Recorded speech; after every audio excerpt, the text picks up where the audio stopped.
Okay, never mind. On to our first PG-13 movie, The Simpsons movie.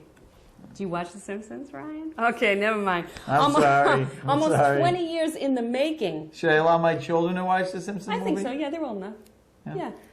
Okay. But you know what? That's a mistake that some parents might make. Because it is a cartoon, they may be under the impression that it's a kid's show. And it's not. It's not for young kids. Not at all. No, I realize that much of it. Good. Almost 20 years in the making, The Simpsons movie was something that my family and I had been looking forward to for over a year, since the first glimpses of previews started showing up on the internet and in theaters.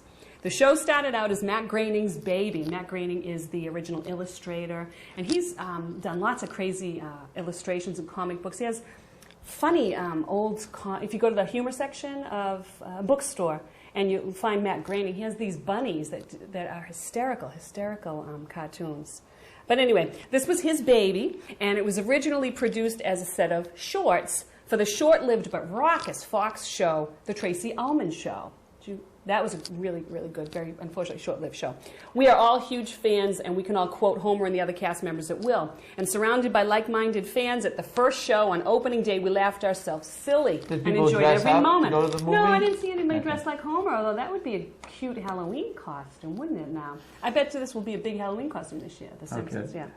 Springfield, which is the home to The Simpsons, is so polluted that the EPA, headed by the evil Russ Cargill, played by recurring guest Albert Brooks, has led President Schwarzenegger to approve a plan that seals The Simpsons' hometown of Springfield in a plastic bubble. Is that Springfield, Mass?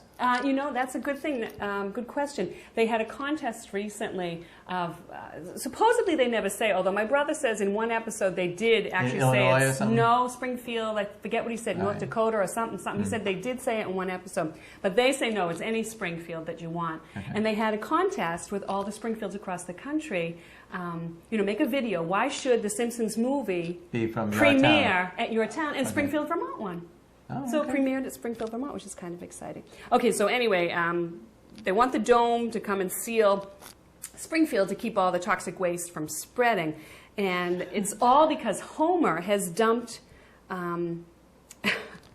the waste of his new beloved pet, Spider Pig. And Spider Pig was the highlight of this movie for me. See this movie just for Spider Pig. See, if they were closer to the Big Dig, we have a nice water treatment plant in Boston Harbor. If they were here, we could have treated that. We would have taken care of that sewage, no problem. They wouldn't have needed the dome. Unless it rained.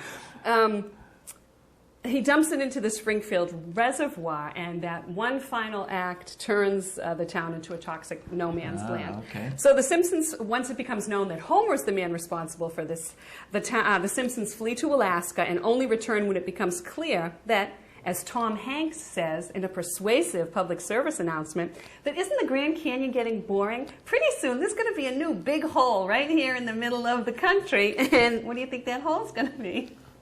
Where Springfield was, they're going to blow it up. They're so funny. So the Grand Canyon has become boring, so come to this new hole in the ground. It's going to be there soon. So the EPA is going to blow up the Simpsons' hometown. The movie was funny and enjoyable the first time, as you can hear from my voice. Some people might not find this humorous at all. You know, and I tried to think about that. If you weren't a fan of The Simpsons, I still think you could go in and see this movie once and sit and enjoy it and laugh at it, and not be disappointed and pay in full fare. Well, you're not going to be disappointed because you wouldn't see. That's the problem. I'm a huge fan. I've watched probably every episode. So you go in expecting a certain. You expect something. You expect a certain quality. And I can't say that this was as high quality as it should have been, or as witty, or as intelligent, as well-written as it could have been. I mean, there's been an incredible amount of talent writing for this show over the years. Were there a lot of innuendos? Yes, there were some innuendos. I mean, things that you would miss, that the kids might not get, but the adults would and that's find okay. humorous. That's okay. But, you know, I don't think you have to be a fan to go and enjoy the movie. There's not a lot of... you don't have to have a lot of history with the show to enjoy it. And well, as that's I said, good. I don't have to study up on it. No, you don't have to study. Just go and enjoy it. And as I said, I think even non-Simpsons fans will appreciate crude it. language? I wouldn't say it's so much crude language. Inappropriate? You know, it's PG-13, so take that with a grain of salt. Why is it PG-13? Yeah, some crude language. Bart Simpson does a full Monty, so I don't know, cartoon nudity. You're kidding me! Oh, man. What is this world coming to? I know. But anyway, so I saw it once with the family, full theater, all Simpsons fans. Great, raucous time. Then on vacation, Full theater. Yeah, full, and usually I go by myself. But this was the kind of movie that was kind of fun to be with a whole bunch of people. Okay. However, to me, the hallmark of a great movie is rewatchability. And we saw this movie, my family and I, a second time on vacation. It was a rainy day, and we went again. And across the board, we all thought it just wasn't that funny after all. So go once and enjoy it. But if you really want a dose of great Simpsons, I had my whole family sit down, and I asked them what their favorite episodes were. So if you want to just watch a good hour and a half, 2 hours of Simpsons, these are the episodes you want to watch. You want to watch the softball one, where Mr. Burns has a softball team, and they have a whole bunch of professional baseball players as guest voices, and actually guesting on the show. Okay. Duff Gardens, where they, one of Marge's sisters is contemplating, I guess I can't say that. Is contemplating having a baby. Can't say what? Is contemplating having a baby. This is talking without a a dad. Anything. And she takes Bart and Lisa to Duff Gardens, which is a big amusement park, to see what is it like to be a parent. That's a great one. Okay. Streetcar Named Marge, which to me is absolutely the best Simpsons episode ever made. It's a spoof on Streetcar Named Desire. And it is brilliant. It is absolutely 22 minutes of brilliance. Star-raving dad, and that's where Homer gets sent to a mental institution and meets Michael Jackson, a big, huge white guy who's Michael Jackson, the singing star. A big, huge white guy. Yeah, and they come up with a beautiful you should get together with Michelle Pfeiffer. But Michael Jackson is the guest voice. Movie. Yeah, that would be a good couple. But Michael Jackson is the guest voice on this one. And he writes a beautiful song. Bart didn't get Lisa a birthday present. Lisa's very heartbroken. Oh, so he wrote a and song, Lisa and that and was Michael the Jackson come up with Lisa, it's your birthday. Oh, Beautiful, and she beautiful. loved it more than of course. It was priceless. It was Everything priceless. else is MasterCard. And then the last one, of course, the Christmas special, when the Simpsons get Santa's Little Helper.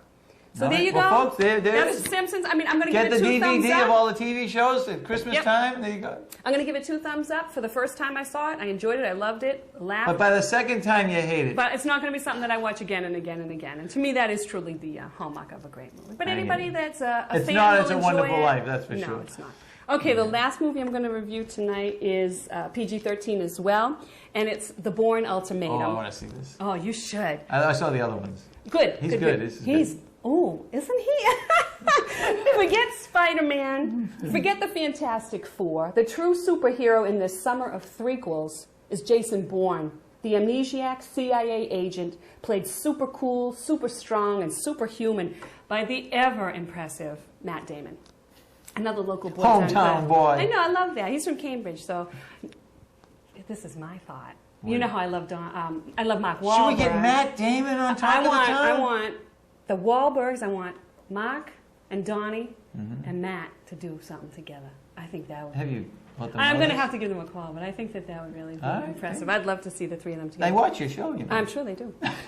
Okay, Jason Bourne can run faster than a speeding police car, leap from rooftop to rooftop with a single bound, and can melt into any crowd without so much as a ball cap on his head, even though hundreds of hostiles are after him. It's like He's a a good ghost. shooter, too. He is. Based on the novels of Robert Ludlum and directed by 62-year-old British director Paul Greengrass, who also directed the second in the sequel. His last name is Greengrass? Greengrass, Paul Greengrass.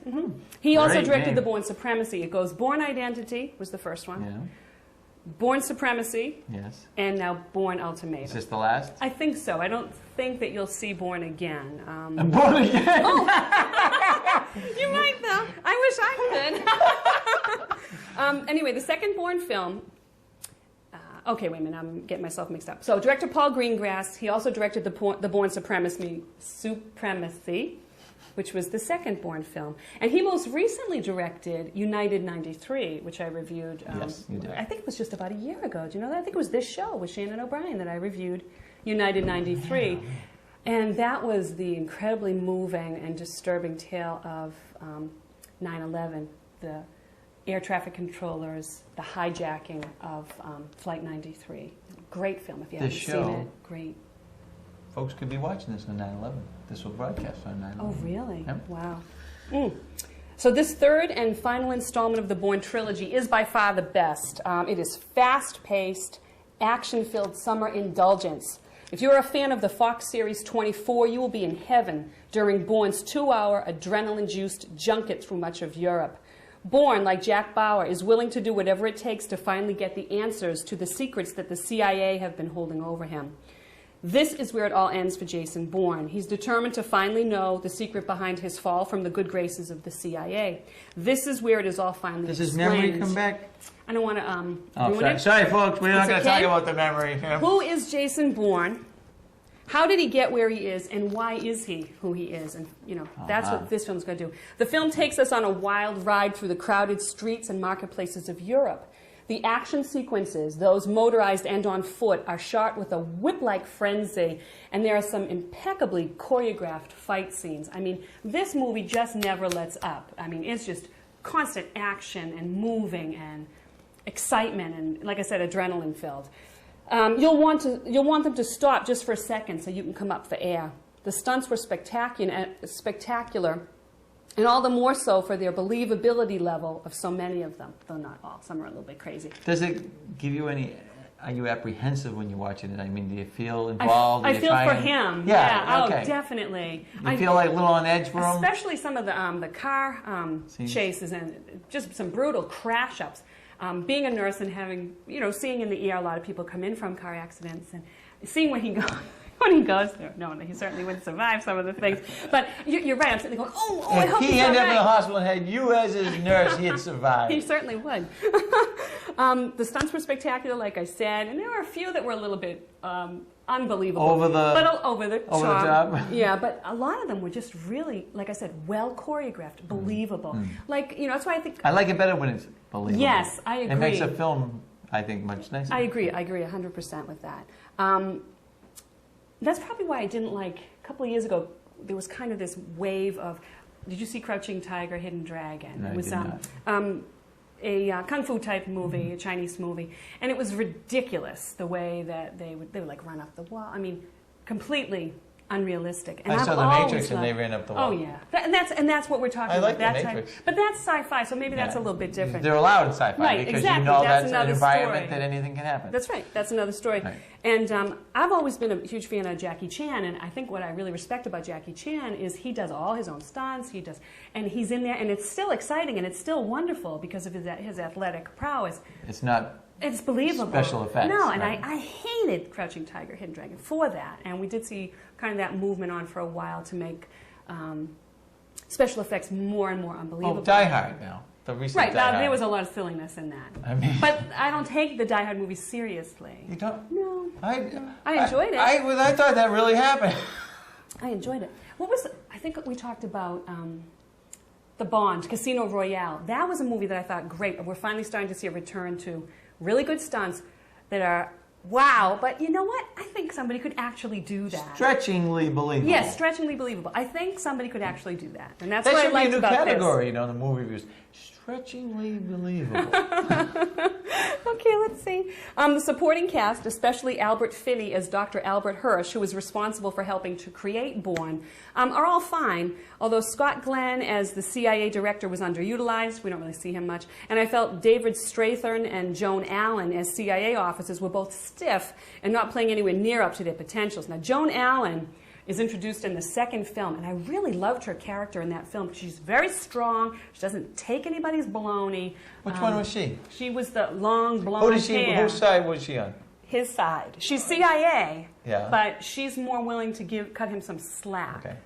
Yeah. She was really good in the second one, and she was okay in the third one. Didn't he fall in love with some girl in the second one? No. At the first farmhouse? one. That was the first one? Oh, Yeah, the first one. The first one was really good, too. But this one I liked the best. So, honestly, there's not a bad one in the bunch. Rent the first one, rent the second one, go see Happy the third ending? one. I'm not going to tell you about the ending. I can. Let me just finish. Let me see. What else do I have to say here?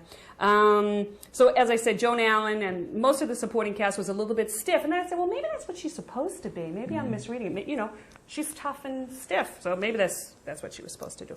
But I think she's a better actress than that. Still a great action film. Great summer escapism, but great in any season. I'm sorry to see the series end. If you didn't see the first two, you will still enjoy this film. So I don't want people to think they have to see the first two. But you should. You should, because they're good.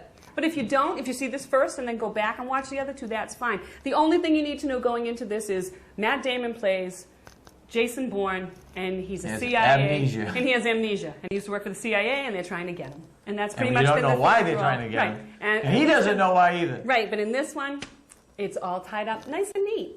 In a good way, too. Not like at the last second, like, okay, this is what we'll throw together. Like, this is what Robert Ludlum must have had in his head before he even started writing. It's that well. Maybe it was just one, there's one story that they made into 3 movies. No, it's a whole bunch. Here's a whole bunch of them. Yeah. Anyway, what did I want to talk about? Next show, hopefully I'll get out to see Ball and Fury.